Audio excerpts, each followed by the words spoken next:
அனைவருக்கும் வணக்கம். நான் விருதுநகர் மாவட்டம் ஸ்ரீவில்லிபுத்தூர் தொகுதியிலிருந்து உங்கள் பிரபாகரன் பேசுகிறேன். இந்த காணொலி எதற்காகனா, இன்னைக்கு சட்டமன்றத்தில் எதிர்க்கட்சித் தலைவர் முதலமைச்சர் வரும்போது எழுந்து நிற்கல, எதிர்க்கட்சித் தலைவர் கண்ணியத்தோடு நடந்துக்கணும் அப்படின்னு சொல்லி மாண்புமிகு இந்து சமய அறநிலையத்துறை அமைச்சர் ரமேஷ் அவர்கள் ஒரு கருத்தை பதிவு பண்ணியிருக்கார். அமைச்சர் ரமேஷ் அவர்களுக்கும் சரி, தாவேக்கா அமைச்சரவையின் விஜயின் சகாக்களாக இருக்கக்கூடிய அனைவருக்குமே சரி, கடமை, கண்ணியம், கட்டுப்பாடு இந்த உலகத்திற்கு கற்றுக் கொடுத்த திராவிட இயக்கத்துக்கு கண்ணியத்தை கற்றுத்தர வேண்டிய அவசியம் எவருக்கும் இல்லை. கரூரில் 41 பேர் செத்தபோது ஓடி ஒளிஞ்சு வழக்குக்காக 4 நாட்களை வெளியில் வராமல் இருந்த நிர்வாகிகள் தான் தாவேக்கா நிர்வாகிகள், முதலமைச்சர் உட்பட. ஆனால் உதயநிதி அவர்களை காவேரி பிரச்சனையை திசை திருப்பதற்காக காவேரி போராட்டத்தில் பேசாத ஒன்றை பேசியதாக உதயநிதியை கைது செய்ய வந்தபோது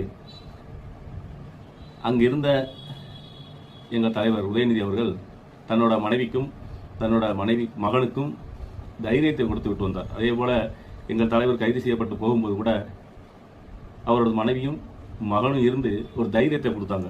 பார்த்துக்கலாம், போயிட்டு வாங்க அப்படின்னு கட்டி அணைச்சி கொடுத்தாரு. அதெல்லாம் எல்லாருமே காணொலியில் பார்த்துருப்போம்.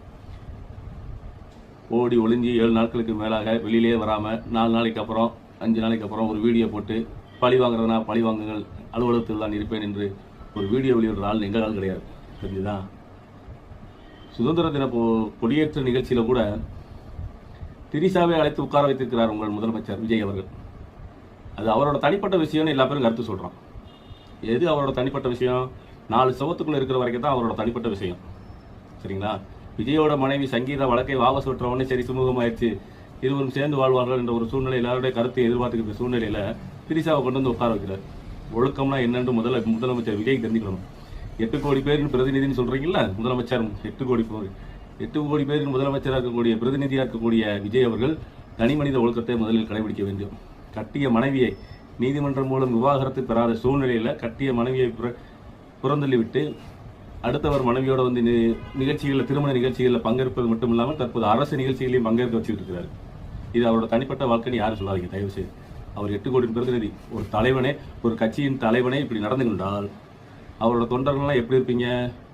அப்போது அவரோட தொண்டர்களாக இருக்கக்கூடியவர்கள் நீங்களும் கட்டிய மனைவியை விட்டுட்டு இன்னொருத்தரோட போய் நிகழ்ச்சியில் பங்கெடுக்க முடியுமா?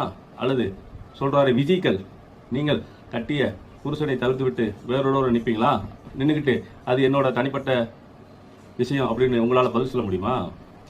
தனி மனித ஒழுக்கம் ரொம்ப முக்கியம். பொது வாழ்வில் வந்துவிட்டால் தனி மனித ஒழுக்கம் ரொம்ப ரொம்ப முக்கியன்றதை புரிஞ்சுக்கணும். சரிங்களா?